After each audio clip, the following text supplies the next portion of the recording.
Well, hello. Welcome to Winning the Day. Today I want to talk to you about losing to win. Let's go.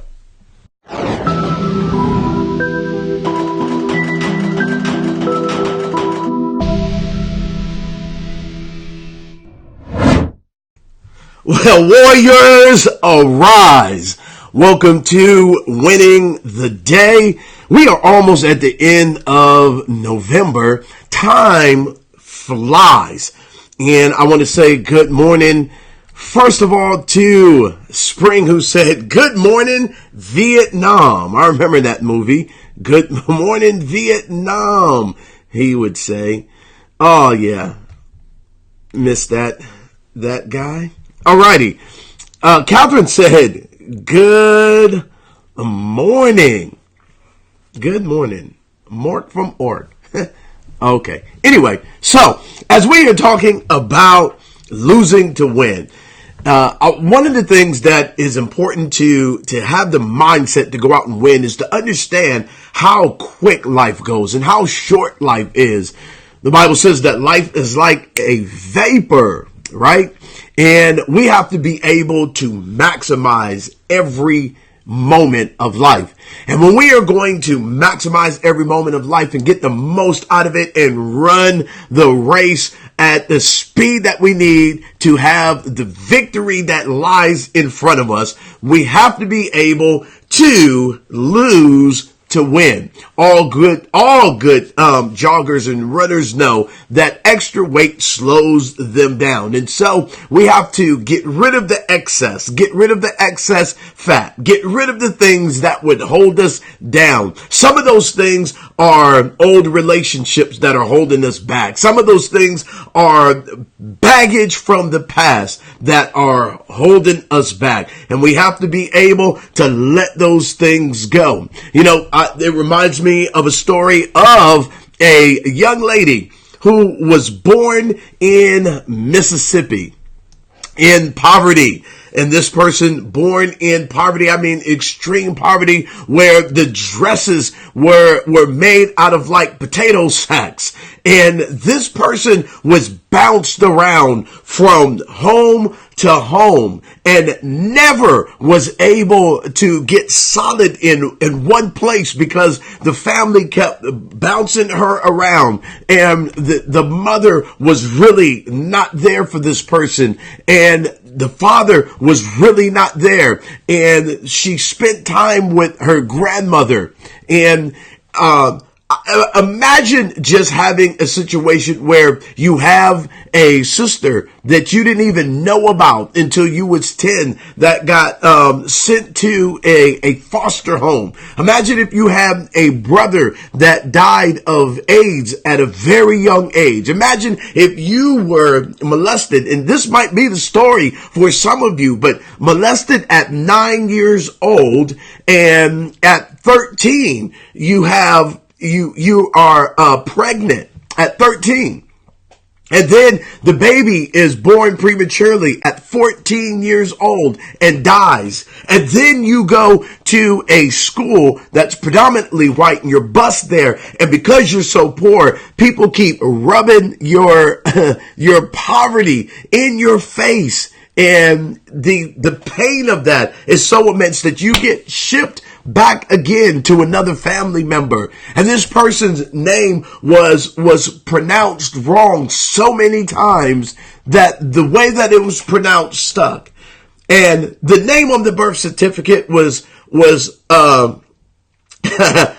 want to the name was not Oprah, but that's what people called her.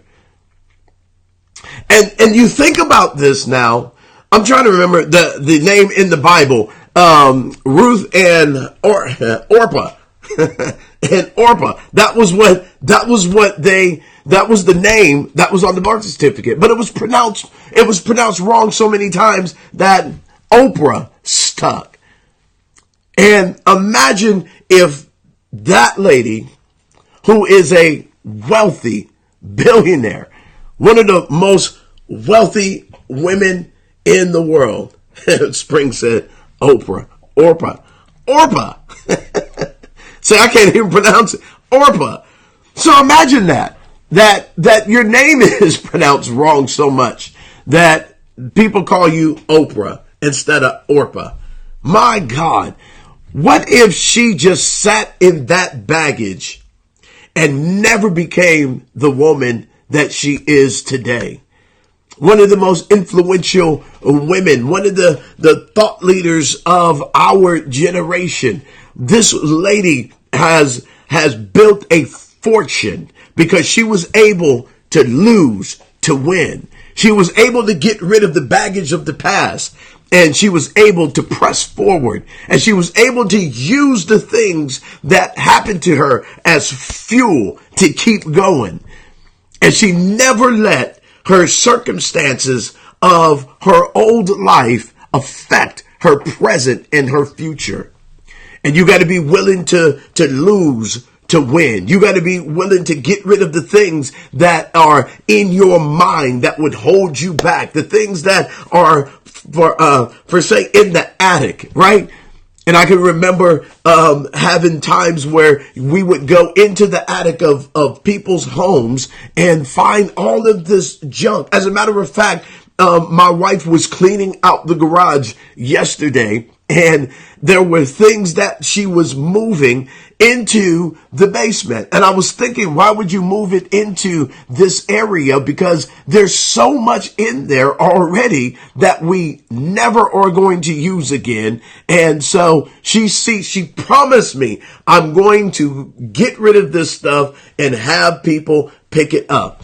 And you have to be willing to get rid of the things that don't work. Some relationships just don't work. You have to get rid of the things that are broken that you're never going to use. You're never going to get it fixed. We had a big screen TV. I forgot it was over 60-inch screen TV that was one of those older ones with the big shell on it and the speakers on the side. And somebody said to me, why are you getting rid of this?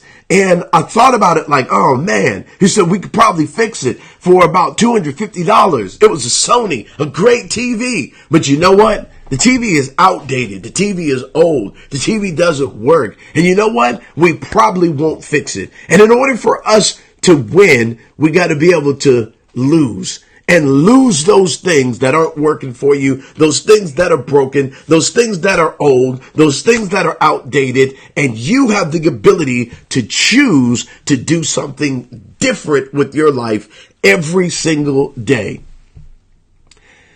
And my friends, that is, let me see, winning the day. But before we go, let me check on what some of the comments are. Listening to that leaves no room for excuses. I think Spring should get the commenter of the year award. She'll help you with names you can't pronounce or remember. She'll help you. That's the good thing of participation. I love it. And we have to understand with every get, there's a got. There's always assets and there's always liabilities with every choice that we make. And we have to know that if we are going to go forward and if we are going to win, that we have to lose to win. And that is winning the day.